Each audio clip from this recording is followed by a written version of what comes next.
with the death of Mackay and the destruction of the great Herodin Bio-Titan, the Imperial relief forces for the siege at Dawn Citadel found themselves in a stalemate.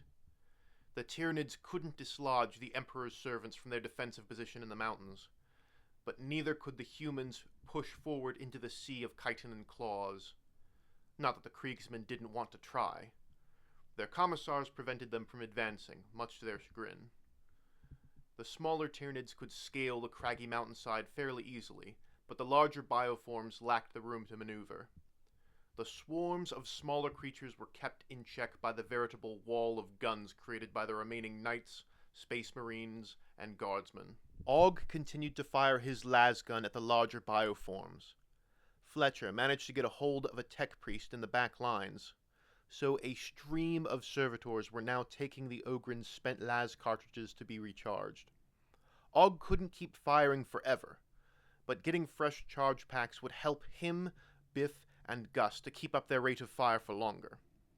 Ogg was enjoying the new gun now that he was used to it and could see the damage it could do. He was still occasionally frustrated when he missed. Things were so much simpler when he was just blasting his ripper gun at enemies that were mere spitting distance away. Fletcher was now confident that Biff had things under control with Gus and Ogg, as the boneheads seemed to be calling out appropriate, high-value targets for them to shoot. The commissar moved down to the other Ogryns and began guiding them to the front. The trio with the las cannons followed at a respectable distance, keeping their fire up. Fletcher knew that their orders were to relieve Dawn Citadel. They could not just sit here and try to outlast the swarm. They needed to make a push, especially because the Kriegers could only be held back for so long from their beloved, glorious redemption by dying for the Emperor.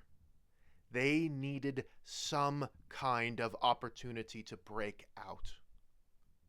The Commissar got his wish as the sounds of the Emperor's thunder filled the air. Maybe a dozen meters beyond the front lines, the hordes of Tyranids suddenly were shredded by bursts of shrapnel as the earth erupted at their feet.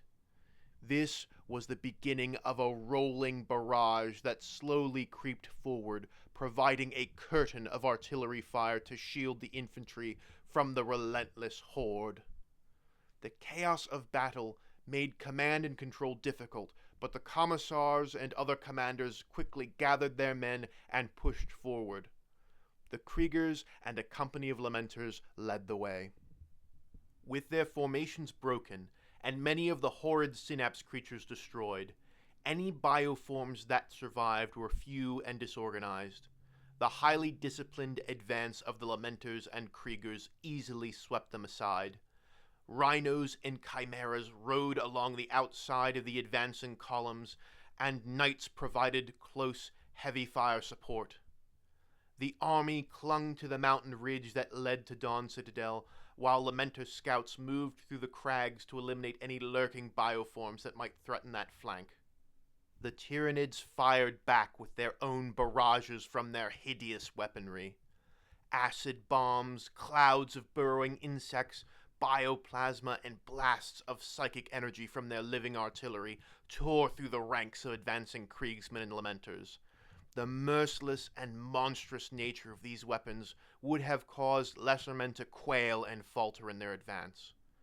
But the men of Krieg simply closed ranks and marched forward, considering their fallen comrades blessed that they could die for the Emperor in this glorious assault. Ogg and the other Ogryns found themselves amongst the Kriegers and the Lamenters as they charged forward behind the rolling barrage. Sergeant Lazarus was among them. There was so much dust and smoke, Ogg could see almost nothing. There was so much noise, and everything was so confusing.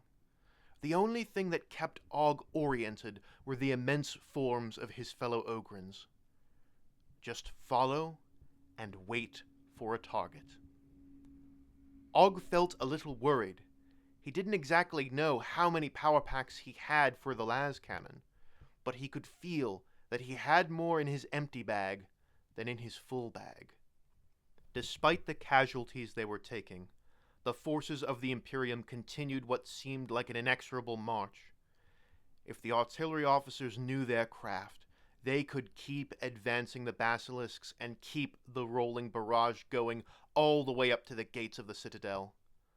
Ogg and the other Ogryns did not understand what was happening, but they pushed ahead with the others, pouring ripper gun fire into the scattered clumps of surviving Tyranids. It was at this moment that the thunder of the Emperor's artillery slowly fell silent. Each barrage contained fewer and fewer shells. Commissar Fletcher's eyes went wide with realization and horror as the advancing line suddenly found itself thrust into the middle of the swarm of alien horrors. Something must have happened in the back line. There was a brief moment of silence before the keening cry of thousands and thousands of bioforms pierced the ears of the guardsmen and space marine alike. The tide of Xenos rushed forward to the exposed force. "Put your backs to the ridge! Here they come!" The Ogryns and the men of Krieg leveled their guns, and Ogg found himself standing next to Sergeant Lazarus, though he couldn't recognize him. For those we cherish, we die in glory. In life, war. In death, peace. In life, shame. In death, atonement. For the Emperor, we smash the bad bugs!